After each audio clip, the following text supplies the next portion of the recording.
Bonjour à toutes et à tous. Je suis Clémence Penn. Vous m'entendez bien? Je m'entends en écho. Je suis Clémence Penn de la Direction interministérielle de la transformation publique et aujourd'hui, je vous parle en direct de la Cour des comptes où se déroule le premier forum Open Data du cycle du gouvernement ouvert.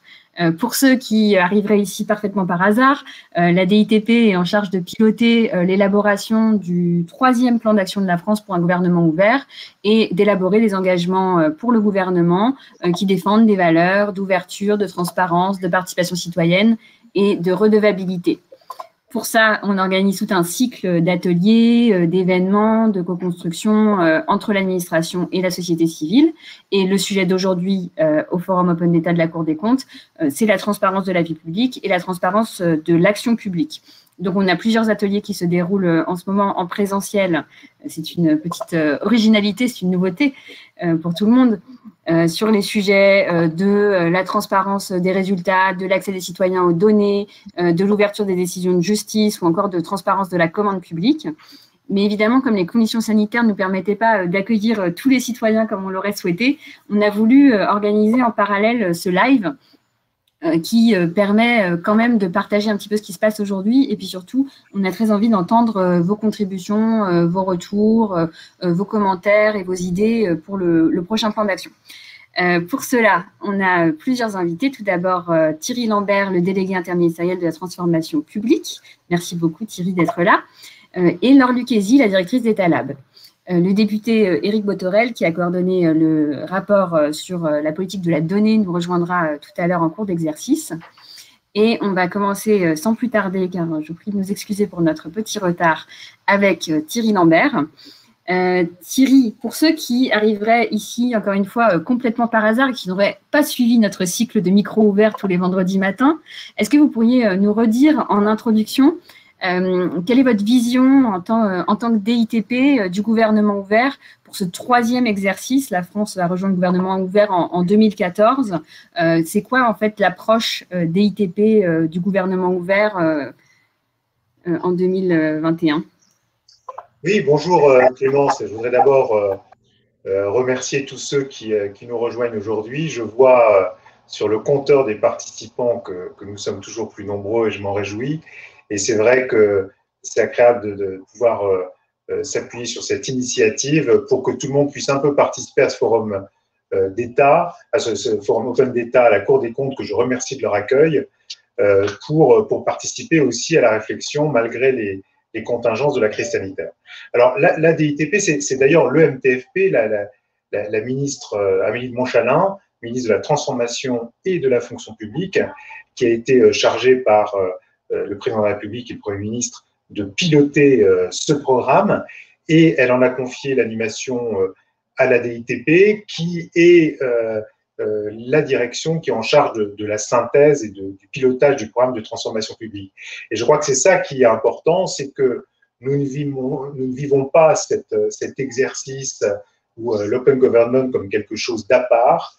Le message qu'on voulait donner par cette nouvelle organisation, c'est que d'une part, même si le numérique et la donnée continuent à être un axe très fort de l'OGP, il ne se limite pas à ces aspects et s'étend beaucoup plus large à la participation des citoyens, à la redevabilité, à la conduite de l'action publique sous de nouvelles formes. Je vais peut-être y revenir. Et puis également parce que la plupart des thèmes de l'OGP sont en réalité très présents dans notre programme de transformation publique que la DITP est chargée de piloter et de mettre en œuvre.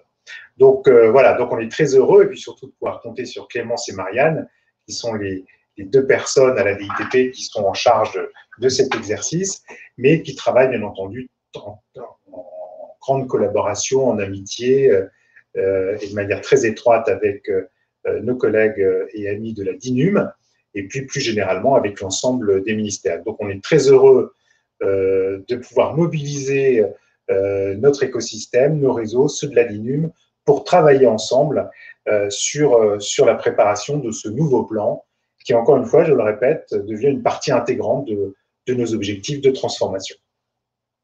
Voilà, alors quels sont pour nous à la IDTP les points importants, justement les points de contact entre ce programme de transformation et les objectifs de l'EGP, d'abord, je dirais qu'il y a le pilotage des réformes prioritaires par la transparence, par l'intelligence collective, par la différenciation. Je crois qu'on aura peut-être l'occasion d'y revenir. En tout cas, c'est un des défis qu'on a à nous poser dans ce forum d'aujourd'hui, avec un groupe de travail sur la transparence, sur les résultats.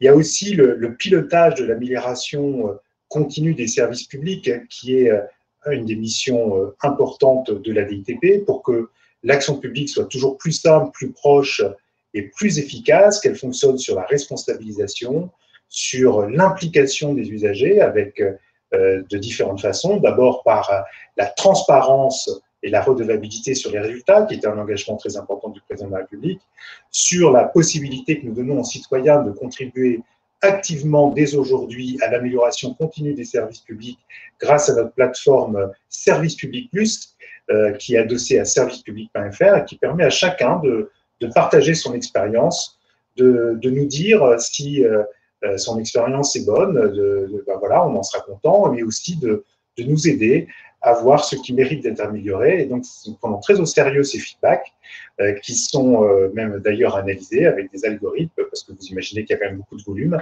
pour nous permettre de piloter et de prioriser l'amélioration continue des services publics.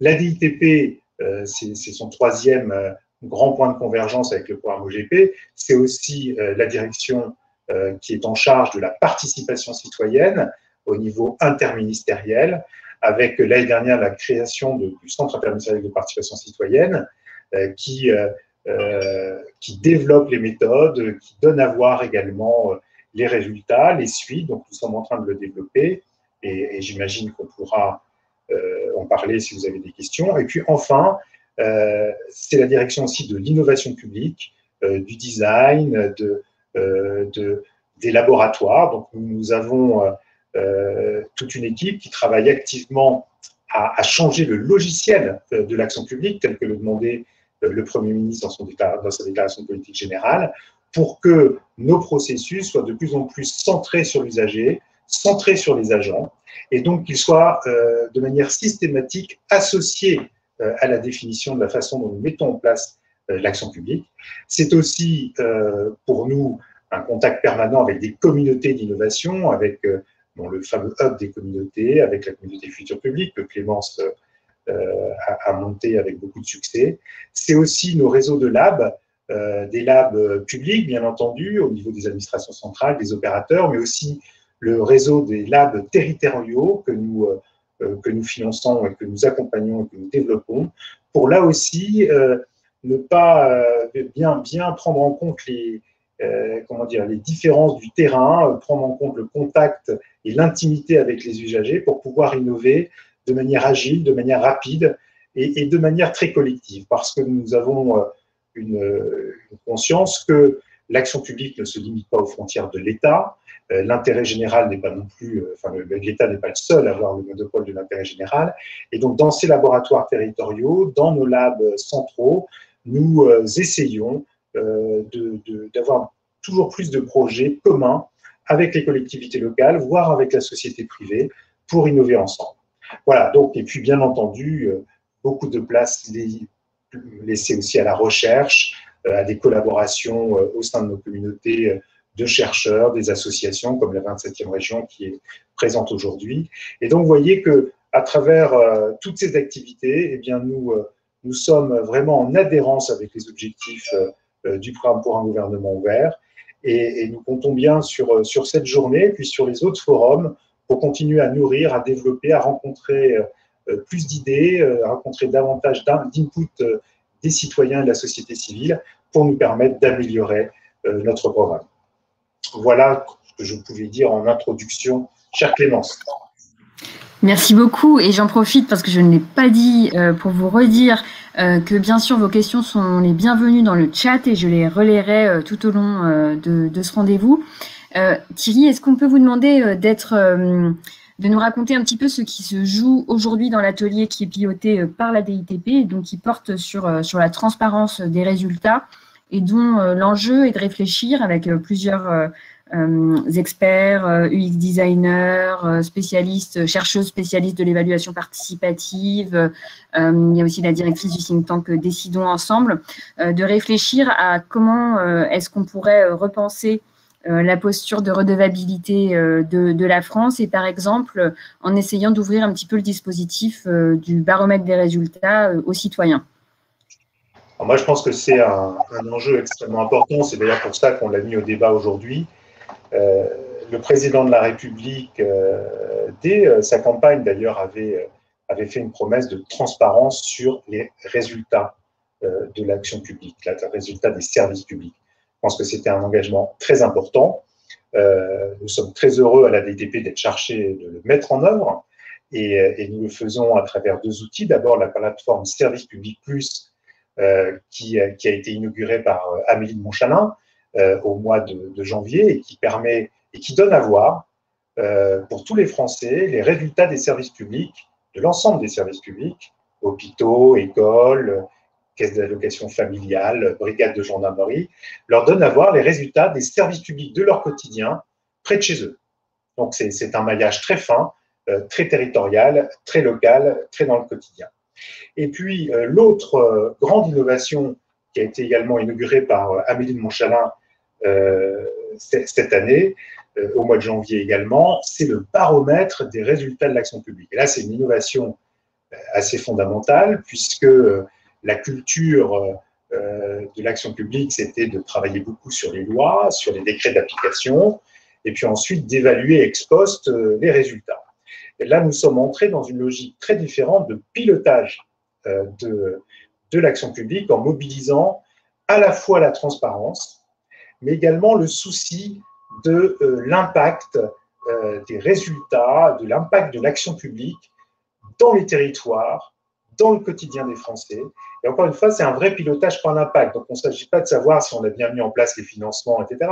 Il s'agit de mesurer si, lorsqu'on a décidé d'apporter la fibre à 80% des Français, eh bien, ça se passe vraiment, que si on a dit qu'on allait faire des pistes cyclables, eh bien, les pistes cyclables sont bien en développement, et ça, pas seulement avec un grand chiffre national, mais avec des chiffres qui sont toujours à la maille départementale. Donc, ils vous donnent l'information sur les résultats proches de chez vous. Donc, c'est un enjeu important de redevabilité, bien entendu, cette transparence, puisque nous rendons compte concrètement par ce baromètre de l'action des collectivités publiques dans leur mise en œuvre concrète, encore une fois, et contemporaine, sans attendre des années des rapports statistiques ou des rapports d'évaluation, qui sont toujours nécessaires, mais c'est complémentaire.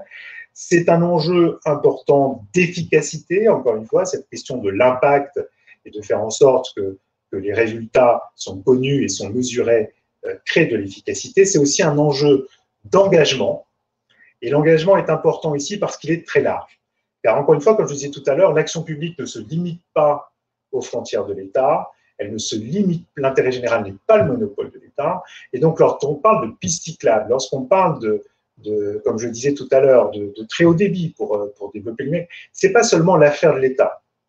Et en réalité, c'est ça qui est intéressant aussi avec cet outil, c'est qu'en mettant ces objectifs à disposition de tous, en mettant les résultats à disposition de tous, non seulement sur notre baromètre sur le site gouvernement.fr, mais également à travers le site de la DINUM, datagouv.fr, eh bien, ça permet à tout le monde de s'approprier les objectifs, de s'approprier les résultats, de les challenger, de voir comment y contribuer, de se mettre autour de la table et d'avoir des vrais débats d'objectifs et de résultats au niveau local. Et moi, je suis très heureux de voir, par exemple, plusieurs think tanks ou plusieurs associations qui ont téléchargé les données des DataGouv, sont allés les comparer à d'autres séries de données pour essayer de voir, effectivement, comment se situaient les territoires, les promesses des uns et des autres. Donc, c'est un grand outil de mobilisation et d'engagement. Et puis, c'est également un enjeu de crédibilité de l'action publique. Et je reviens sur la confiance, c'est-à-dire qu'en étant transparent, en mobilisant tout le monde et en étant transparent sur des résultats très concrets, très territorialisés, en mobilisant les Français, les collectivités publiques de manière locale, eh bien, on remet l'action publique au cœur de la responsabilité de tous, comme quelque chose que l'on a en commun. Et ça permet d'avancer et ça permet de redonner confiance aussi dans notre capacité à changer le monde. Donc voilà, je pense que c'est un exercice positif et bien entendu une innovation majeure dans la façon dont nous conduisons l'action publique, une innovation majeure créée par le gouvernement sous l'impulsion d'Amélie de Montchalin.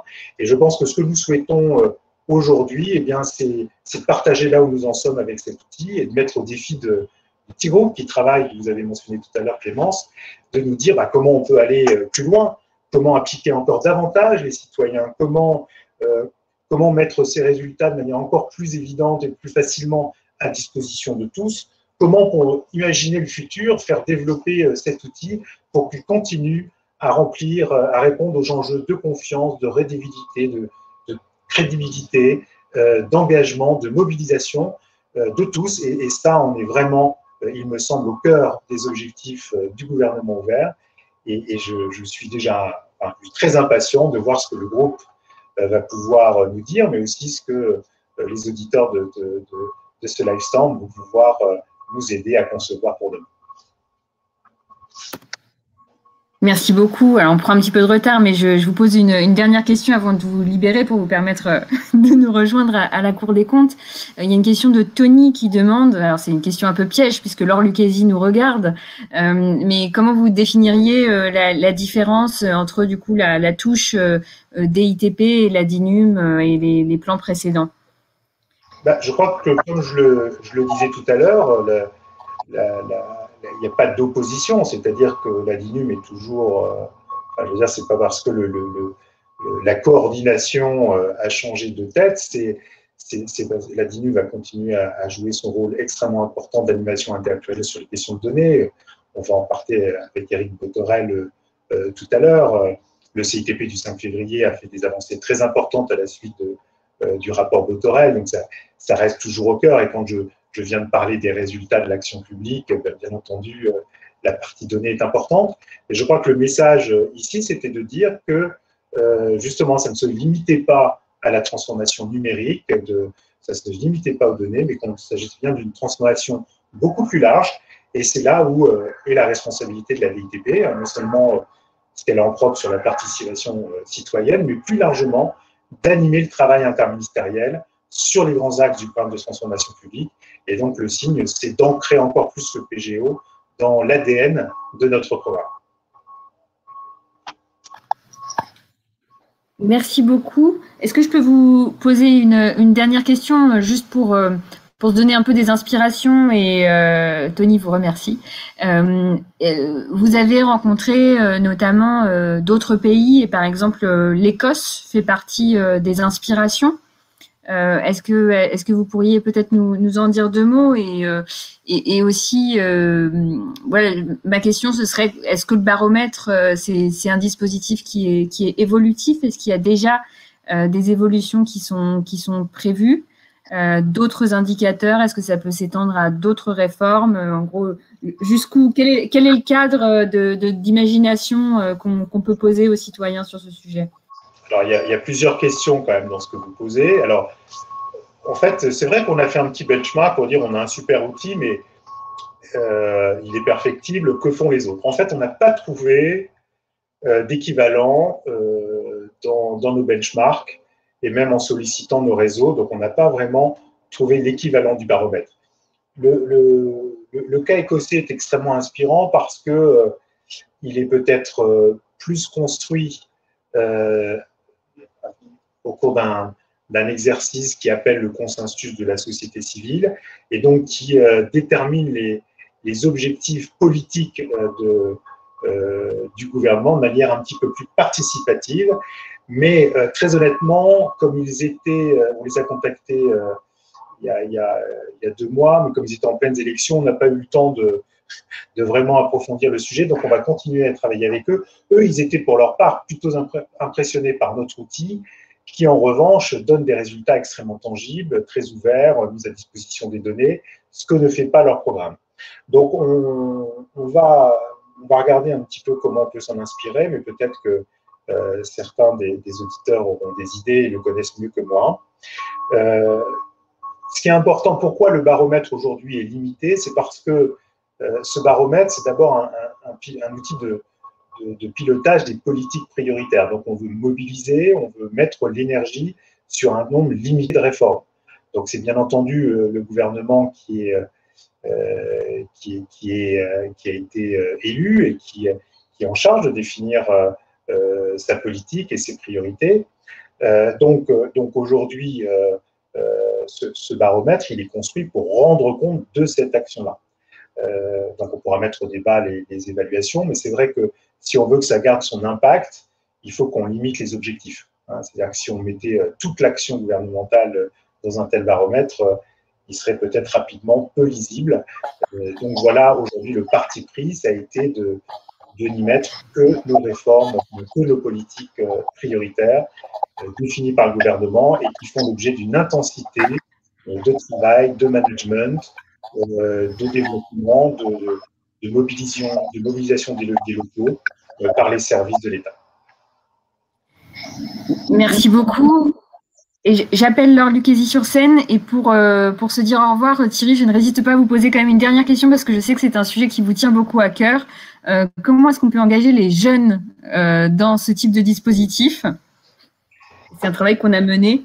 Oui, alors justement, moi, il y a un petit groupe de Sciences Po qui travaille sur ce sujet et je trouve que c'est extrêmement intéressant parce qu'effectivement, le baromètre sur gouvernement.fr, bah, c'est pas Instagram. Donc en fait, on attend aussi des réponses des citoyens sur ces sujets. C'est quelque chose qu'on n'avait pas assez mis en œuvre. Alors nous, on s'attache à ce que dans le baromètre, on ait bien des politiques qui parlent aux jeunes, parce que dans nos réformes prioritaires, beaucoup de ces réformes les concernent. Que ce soit un jeune, une solution, que ce soit le sport, que ce soit la vie associative, que ce soit l'éducation nationale. Donc, ce sont des thèmes très importants. Mais il est vrai qu'aujourd'hui, on a un travail à faire sur nos choix d'accès aux différentes populations. Et moi, je suis très impatient de voir comment on approfondit ce travail avec les jeunes dans le cadre du gouvernement ouvert pour avoir des voies d'accès et leur permettre de s'engager davantage justement dans le développement des idées, dans l'amélioration des services publics Voilà, merci. Merci beaucoup Thierry, à très bientôt. Et je continue à prendre en note les questions pour Thierry que je lui transmettrai un peu plus tard. Et on est très heureux d'accueillir Laure Lucchesi. Bonjour, merci. Bonjour Laure, merci beaucoup de nous rejoindre. Alors, on a eu la chance d'avoir plusieurs discussions avec les équipes d'Etalab, déjà dans le cours de l'élaboration du plan, évidemment, mais c'est voilà, c'est vraiment super que tu puisses participer aujourd'hui, que vous puissiez participer aujourd'hui. Une première question, c'est du coup, comme l'ont peut-être compris nos spectateurs, le programme gouvernement ouvert était auparavant piloté et a été lancé par Etalab et la DINUM. Aujourd'hui, 10 ans après la création d'Etalab, quel regard vous posez sur le programme gouvernement ouvert et à votre avis, quels sont les nouveaux enjeux qui se posent pour ce troisième plan?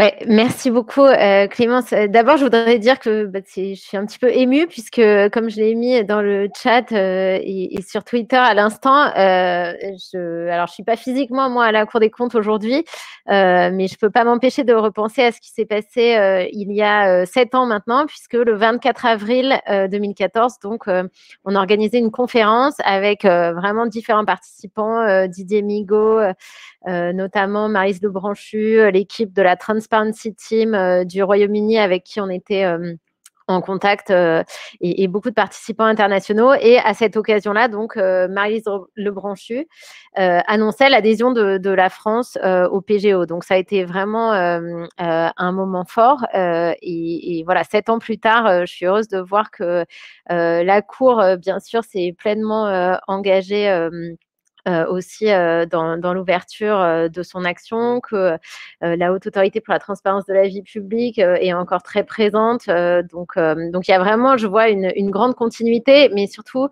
comme le disait Thierry à l'instant aussi, une diversité des sujets traités, un ancrage plus fort dans les différentes politiques publiques. Donc ça, c'est vraiment très bien, parce que voilà, il y a 7 ans, c'était encore l'action d'un petit groupe de personnes au sein de l'administration.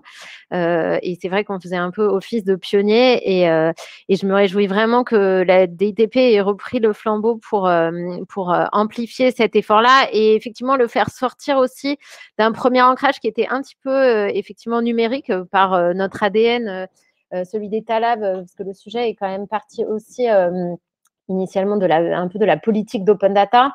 On a commencé d'abord par dire on va ouvrir les données publiques. Donc, pour rappel, l'open data, c'est la mise à disposition de tous les citoyens, des innovateurs, des entreprises, des données publiques qui peuvent être donc partagées avec tout le monde. Et ça se fait sur la plateforme data.gouv.fr. Et en fait, le chemin qui a été parcouru, c'est de dire, voilà, on commence par ce sujet de l'open data qui est à la fois un enjeu de transparence, mais aussi effectivement de rendre compte à travers ces données qui sont analysables puisqu'elles sont librement réutilisables, de rendre compte de l'action de l'État. Mais en s'engageant dans cette démarche-là autour des données, l'enjeu, il est bien plus large et il est vraiment d'inciter les administrations à s'engager dans un dialogue avec les usagers de leurs services publics, avec les citoyens, et d'avoir une démarche justement beaucoup plus participative et collaborative dans de la conception des services publics et des politiques publiques jusqu'à même leur évaluation et leurs mesures. Donc, je vois que on est vraiment là arrivé dans le vif du sujet avec ce qui est notamment fait autour du baromètre, mais parmi beaucoup d'autres exemples. Donc voilà, du chemin a été parcouru. Évidemment, il y en a encore beaucoup à faire et je pense que de toute façon, on n'aura jamais fini sur ce sujet. C'est ce qui fait sa richesse. Mais c'est vraiment très bien que ça soit sorti aussi d'un ADN très numérique pour aller toucher plus largement des enjeux de société sur des politiques publiques essentielles et qu'il y ait vraiment un sujet de participation et de collaboration qui ne soit pas juste porté par les questions numériques. Merci beaucoup. Et justement, aujourd'hui, on a évidemment la DINUM qui est présente dans plusieurs ateliers et en particulier sur un atelier dont le défi est d'ouvrir davantage les données publiques aux citoyens en facilitant l'accès, qui est un atelier qui rassemble la CADA, la CNIL, Etalab, Ouvre-Boîte, Madada ou encore des journalistes, des data journalistes. Est-ce que vous pourriez nous expliquer un petit peu quels sont les enjeux aujourd'hui, justement, après tout ce travail qui a déjà été fait sur les datas, pourquoi on a encore besoin de renforcer l'accès des citoyens?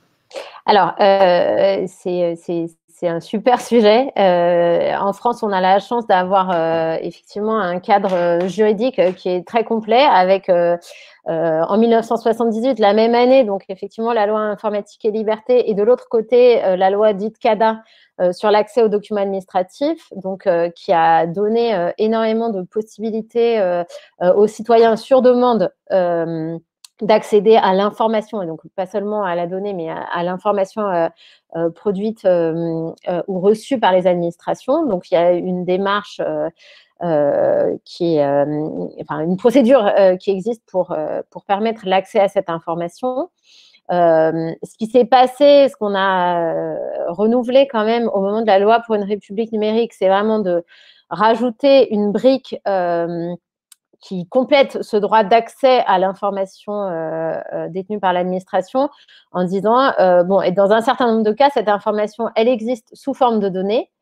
Et donc, on inverse la logique et c'est à l'administration de proactivement, spontanément, c'est ce qu'on a appelé l'open data par principe ou par défaut, de proactivement publier sur le site, notamment data.gouv.fr, l'information qu'elle peut mettre à disposition des citoyens. Donc ça, c'est un principe qui est très fort et qui est aujourd'hui inscrit dans la loi qui est maintenant dans le Code des relations entre le public et l'administration, le CRPA.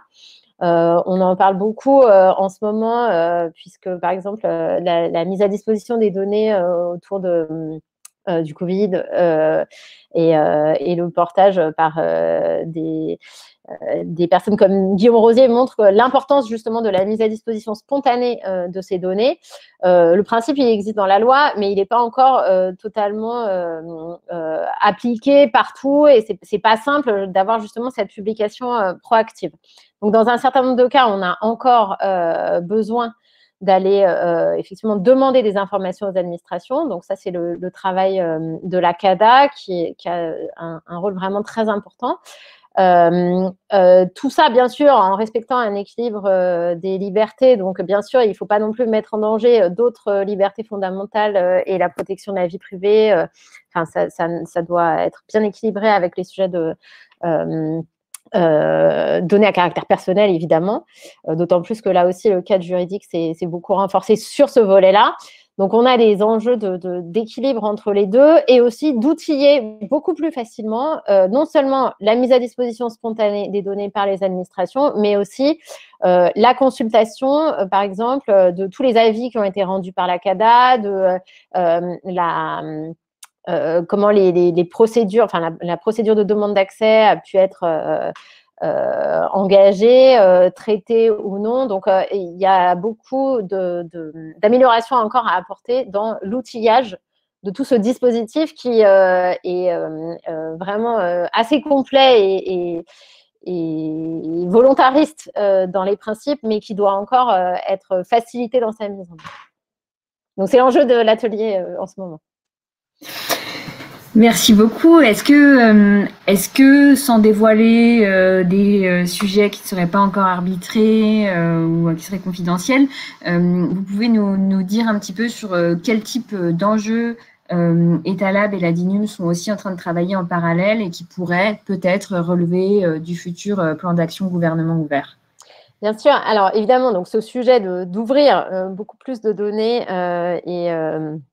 donc, cette volonté-là, elle a encore été rappelée très récemment, l'engagement de la France dans cette politique d'ouverture. Amélie de Montchalin et le Premier ministre ont eu l'occasion de le rappeler à l'occasion des CITP, d'une circulaire du Premier ministre qui est parue le 27 avril et qui enjoint donc tous les ministres et leurs ministères à nommer des administrateurs ministériels des données.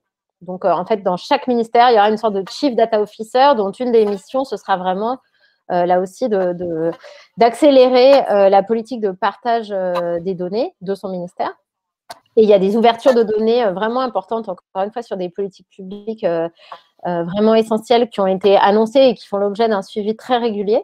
Donc, tout ça se retrouve sur data.gouv, data.gouv.fr et sur le site d'Etalab. Donc, nous, Etalab, évidemment, on va continuer à accompagner toutes ces actions-là dans tous les champs ministériels, en lien, bien sûr, avec la DITP. Et effectivement, les ateliers tels que ceux qui ont lieu aujourd'hui et les forums Open Data qui auront lieu seront aussi l'occasion justement de aussi faire se rencontrer la demande de données et l'offre de données. Donc, il est important, la loi dit que c'est l'open data par défaut et par principe.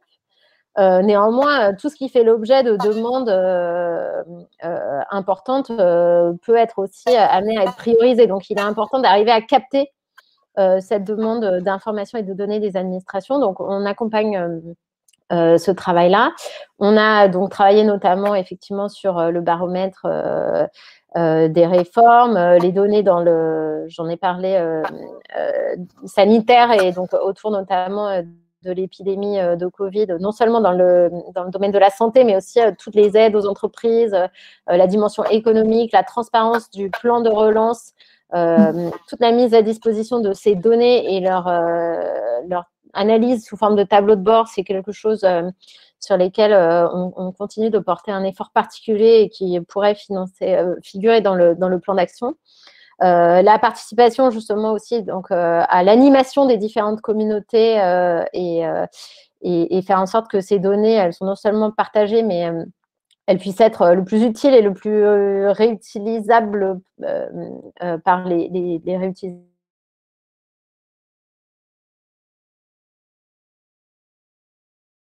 Attention, je crois que tu as coupé ton micro par erreur. Oui, c'est bizarre parce que j'ai rien touché, mais je ne sais pas pourquoi ça s'est coupé.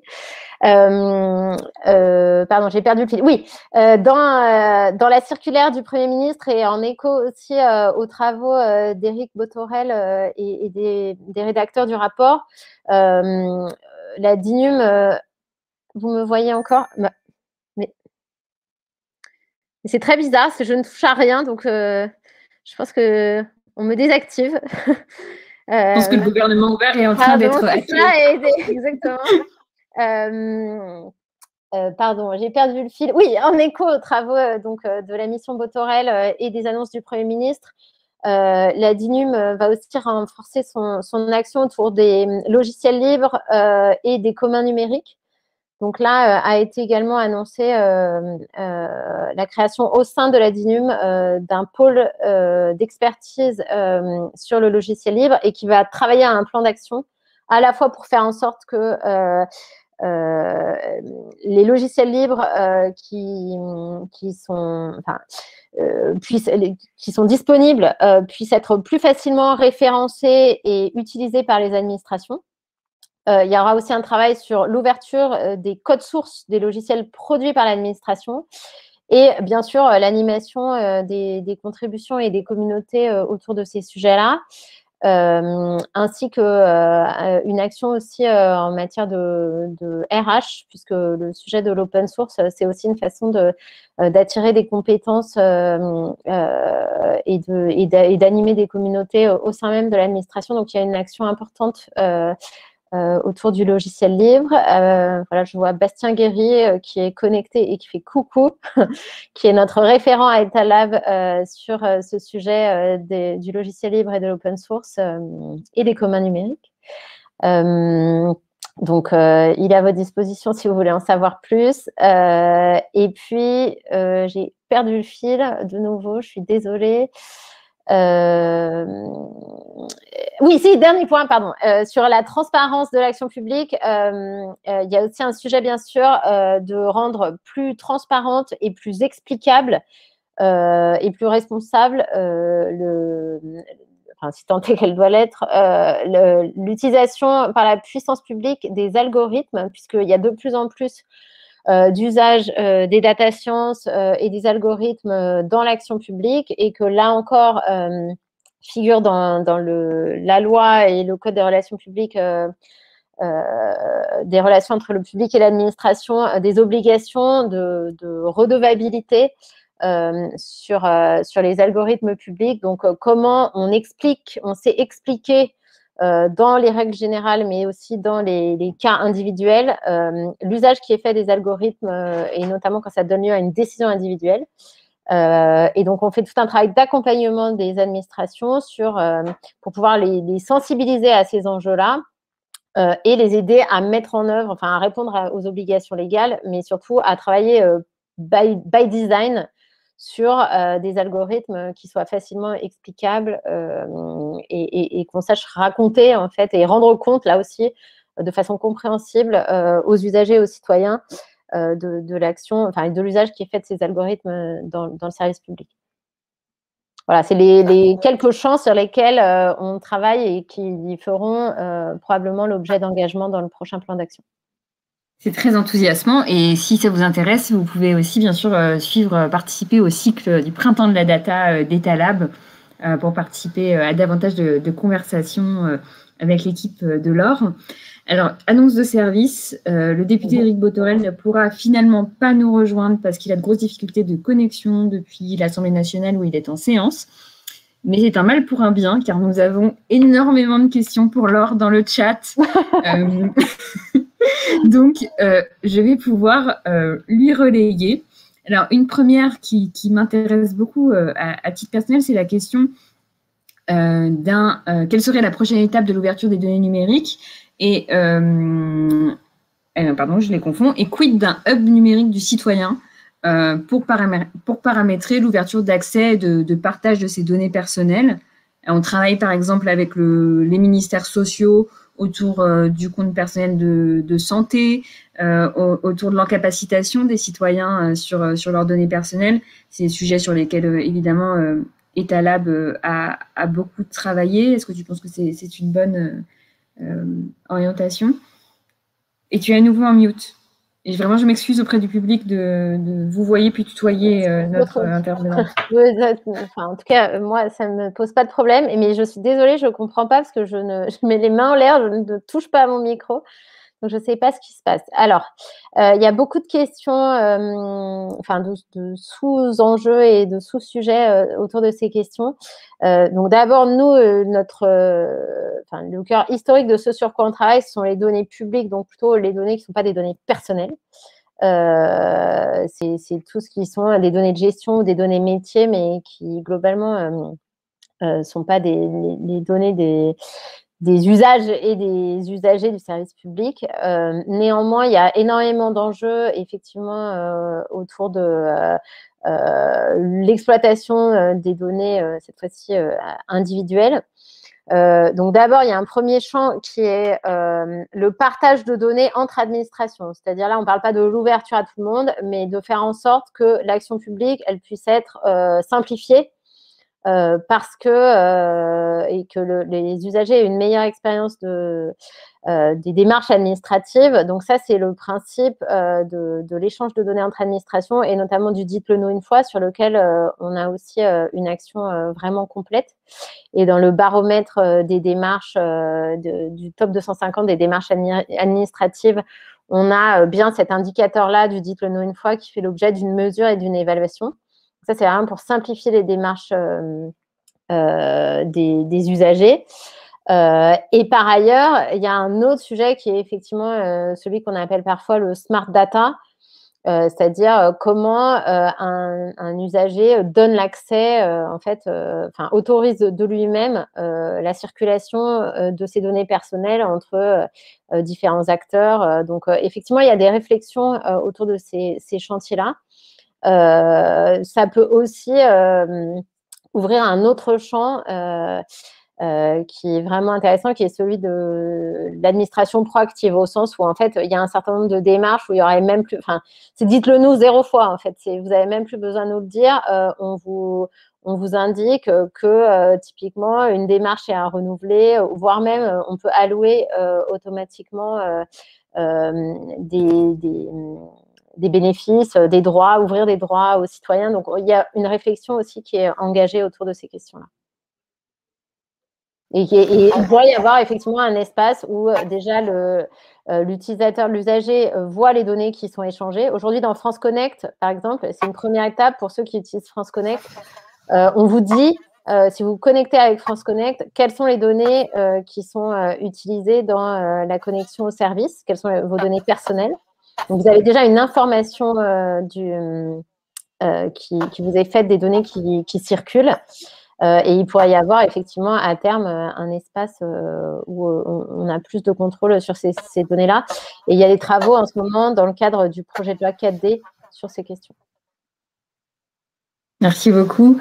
Alors, il y a des questions aussi d'un ordre plus technique, mais je peux les soumettre d'un coup et puis vous voyez si ça vous parle ou pas. Allons-nous avoir un jour accès aux dates de dépôt des saisines CADA? Est-ce qu'il serait envisageable d'avoir une plateforme unique d'accès aux données? Sujet sur la transparence du plan de relance, donc ça c'est dans la catégorie questions. Il y a beaucoup de mesures fiscales pour les entreprises, mais par le passé, on s'est rendu compte que l'open data se heurtait au secret fiscal. Avez-vous trouvé une parade à cet argument au nom de la transparence? On peut commencer comme ça. Alors, effectivement, ce ne sont pas des questions simples. Je ne les vois pas, moi, dans mon chat, mais je te fais confiance, Clémence. Alors, sur les données fiscales, le secret fiscal, ça reste… encore une fois, il n'est pas question de mettre en péril les secrets qui sont là pour des bonnes raisons. Donc, je ne sais pas précisément vous répondre parce que je ne connais pas suffisamment les données des mesures du plan de relance là-dessus. Donc, ça, pour le coup, je vous invite à creuser en atelier parce que je n'ai pas en tête exactement quelles sont les données concernées. Nous, en tout cas, notre action à Etalab, c'est évidemment d'aller le plus loin possible Mais voilà, quand il y a les secrets qui viennent borner la circulation des données, on doit le respecter. Et j'ai oublié les autres questions. L'ACADA et la plateforme unique d'accès aux données. Les dates. Alors, la plateforme unique d'accès aux données, l'idée, là, je ne sais pas exactement de quoi on parle, mais sur la partie open data, il y a déjà une plateforme unique, enfin pas unique, mais au sens one-stop shop, c'est-à-dire un endroit où, à partir du site data.gouv.fr, même si les ministères ont leurs propres données en open data, on peut accéder aux données disponibles. Donc, data.gouv.fr, ça n'a pas vocation à être l'unique portail d'open data. Ça, on comprend très bien que que des administrations puissent avoir leur propre portail. En revanche, on a tout un système de moissonnage et de référencement qui doit faire que si on rentre par data.gouv, on doit accéder à toutes les données. Elles doivent, d'une façon ou d'une autre, y être référencées. Ça, c'est pour le volet open data. Voilà, je crois que donc, ça répond à la question. Et le dernier point, c'était la date de demande des saisines CADA. Ça, je ne crois pas qu'on ait à ce jour un outil qui permette de... effectivement de lister ça, mais ça doit pouvoir aussi être creusé spécifiquement en atelier. En tout cas, sur la compilation des avis rendus par la CADA, ça, ils sont référencés sur DataGouv, mais effectivement, aujourd'hui, on n'a pas de moyen de tracer la chaîne depuis le début de la demande. Merci beaucoup. Effectivement, nous pourrons transmettre les questions qui concernent la transparence du plan de relance et les questions CADA aux personnes en charge dans les ateliers.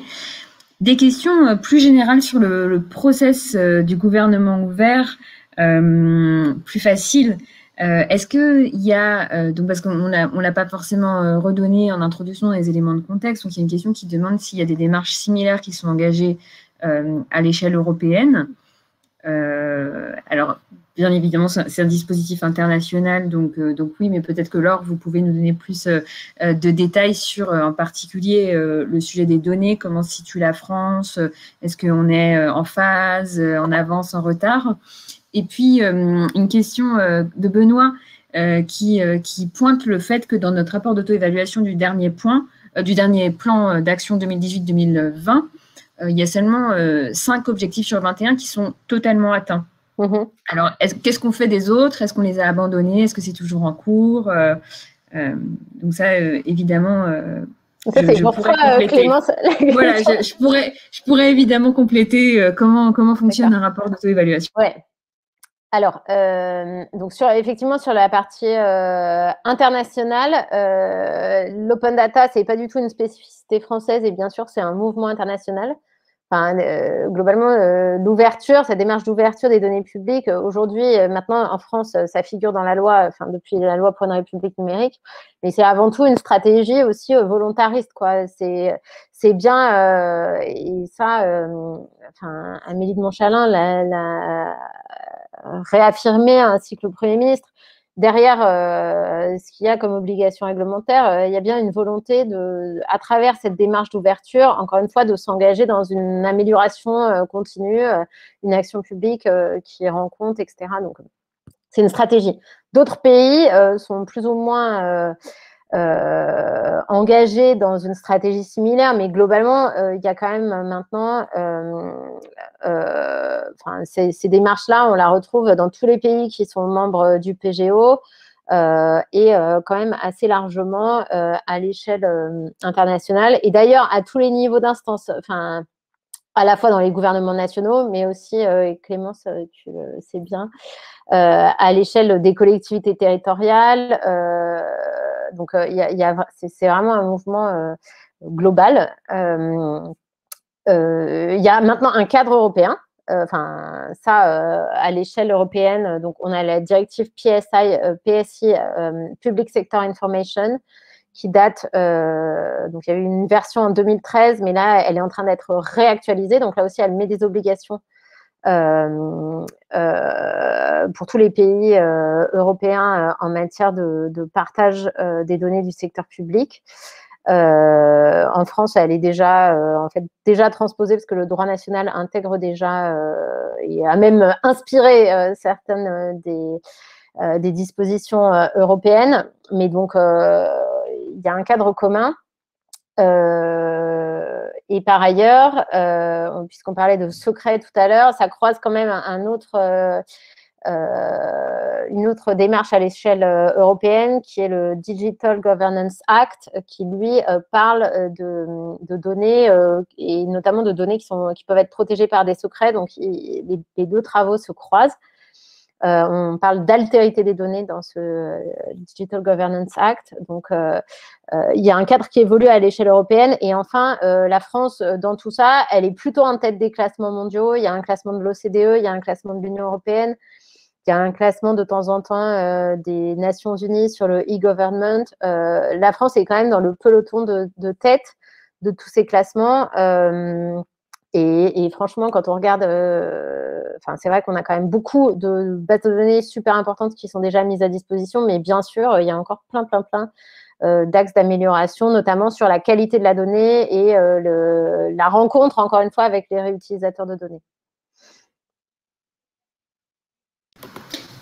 Et alors, dernier point, et c'est à ce titre-là que, c'est pour ça aussi qu'il y a 7 ans, la France s'est engagée dans le partenariat pour un gouvernement ouvert.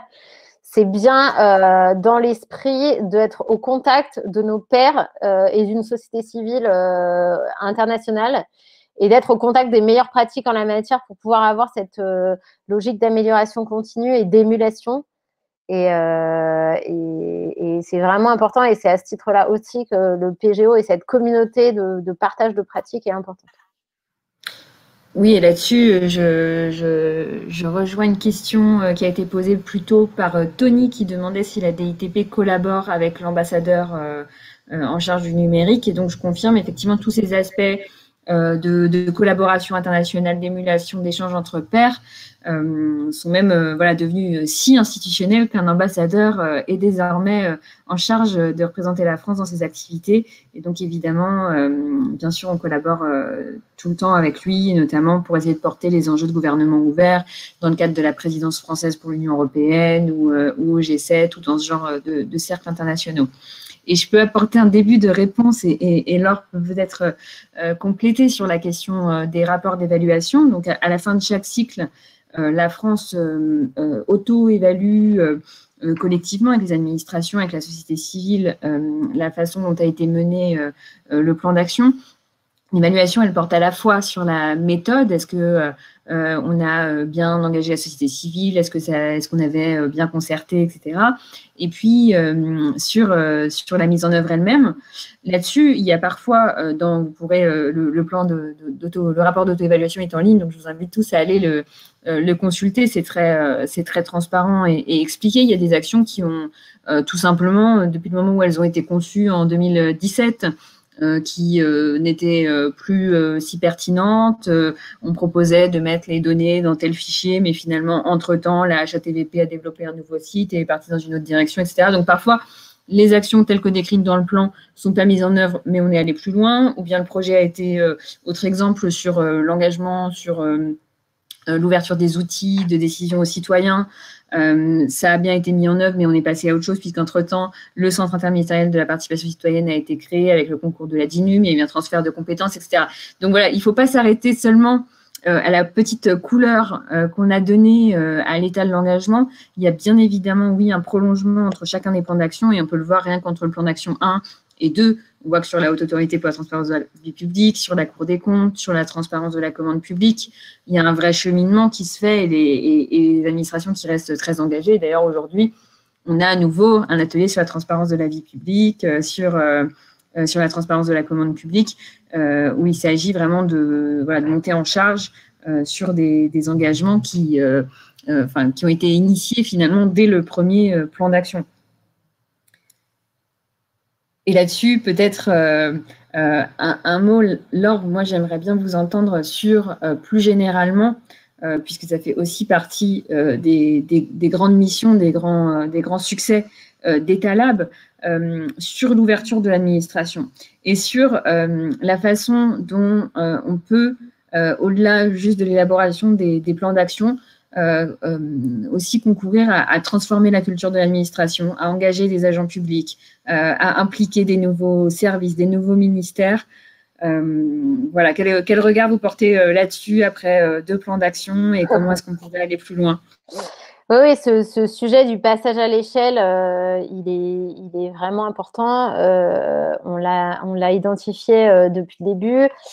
C'est toujours, enfin, nous, on a fait le choix dans beaucoup de nos actions de s'appuyer plutôt sur des volontaires dans l'administration avec qui on avait, enfin, qui étaient proactifs et qui avaient envie d'y aller, plutôt que d'imposer à tout le monde un cadre vraiment rigide et des contraintes. On s'est dit, on va plutôt miser sur ceux qui ont envie de défricher un peu le sujet avec nous, parce que c'est vrai qu'il y avait aussi un peu une part d'expérimentation dans tout ça. Hein. On n'avait pas ni une idéologie, même si on avait des convictions fortes et des certitudes. Mais quand même, ce qu'on a constaté, c'est qu'il y avait quand même un effet d'entraînement, enfin des bons des exemples, et on commence quand même à en avoir un certain nombre d'entraînement à partir de l'ouverture, de la transparence, dans des démarches d'amélioration continue.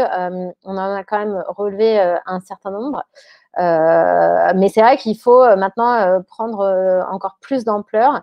Ce que je peux dire, c'est que déjà sur le sujet ne serait-ce que rien que de l'open data, qui est encore une fois seulement un point de départ, mais on voit bien que quand même on a fait du chemin et qu'aujourd'hui, voilà, tous les ministères ont un administrateur des données. Il y a quand même vraiment de plus en plus d'organisations qui sont engagées, parfois même à petite échelle, mais dans des dynamiques d'ouverture de leurs données.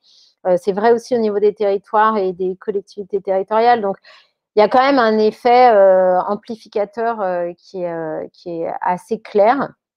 Après, c'est plus diffus et c'est peut-être plus difficile effectivement à mesurer au-delà de juste du seul champ de la donnée.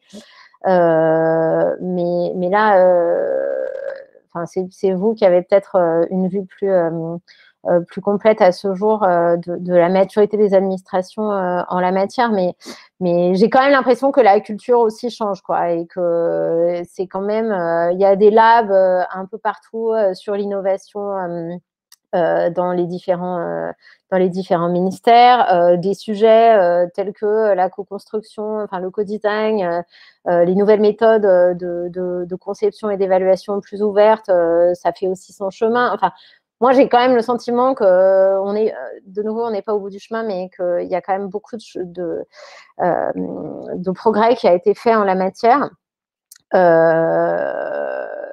Et encore une fois, c'est seul le dialogue, je pense, permettra vraiment d'identifier les gros trous dans la raquette, si je puis dire, s'il y en a encore. Mais et c'est vrai que des exemples comme celui des données autour de l'épidémie de Covid et des Guillaume Rosier, enfin, ça permet quand même de montrer toute l'importance. Enfin, je rebondis sur des propos d'Anthony Clavry dans le chat. Ça permet de montrer, et c'était un des choix qu'on avait voulu faire dans la conception même de la plateforme data.gouv.fr, de montrer qu'en fait, derrière, il y a un usage et il y a une utilité. Donc, c'est pour ça qu'on avait fait le choix dans le site, non seulement de mettre à disposition des jeux de données, mais de montrer des exemples de réutilisation de ces données. C'est difficile effectivement de les attraper parce que c'est parfois très diffus, mais ça montre bien que voilà, que ça sert et que c'est vraiment d'intérêt public. C'est agréable de finir cette conversation par une note très optimiste. Il est 15h32, donc nous avons commencé en retard, nous finissons un petit peu en retard.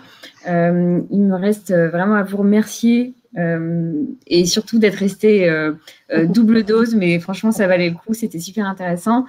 À vous donner rendez-vous, à vous Laure et au public le 17 juin pour le prochain forum Open Data qui justement traitera des sujets de crise et coopération et de démocratie sanitaire dans lesquels Etalab est extrêmement actif, et notamment dans les suites du hackathon sur lequel Etalab a également collaboré avec le ministère de la Santé pour lutter contre la pandémie.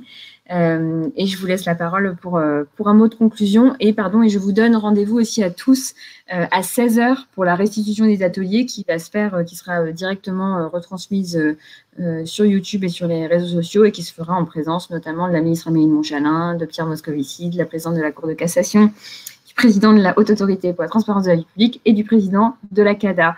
Et nous saurons tout ce qui s'est passé pendant que nous discutions ici. Merci Clémence. Très brièvement, la conclusion, c'est vraiment très bien de continuer de poursuivre. Déjà, merci à la DITP de se mobiliser sur ce sujet-là et à tous ceux qui y participent, et dans l'administration et du côté de la société civile, parce qu'on est aussi conscient que c'est un engagement de part et d'autre. C'est du travail, mine de rien, pour les administrations, et je sais qu'il y a des questions sur les moyens engagés sur ce sujet-là, et sur l'open data et sur l'open gov, mais c'est un coût pour l'administration de faire ça. Donc merci à ceux qui jouent le jeu. Et de la même façon, c'est un investissement côté société civile aussi de s'engager pour ça, mais je crois que le jeu en vaut la chandelle, donc continuez, il y aura toujours plein de progrès identifiés, mais c'est ça qui fait l'intérêt du sujet, je crois. Merci beaucoup et à très bientôt. Et je précise pour ceux qui m'ont demandé que vous allez tous recevoir l'adresse du YouTube de la DITP pour suivre la restitution à 16h. Merci beaucoup et bonne fin de journée. À très bientôt.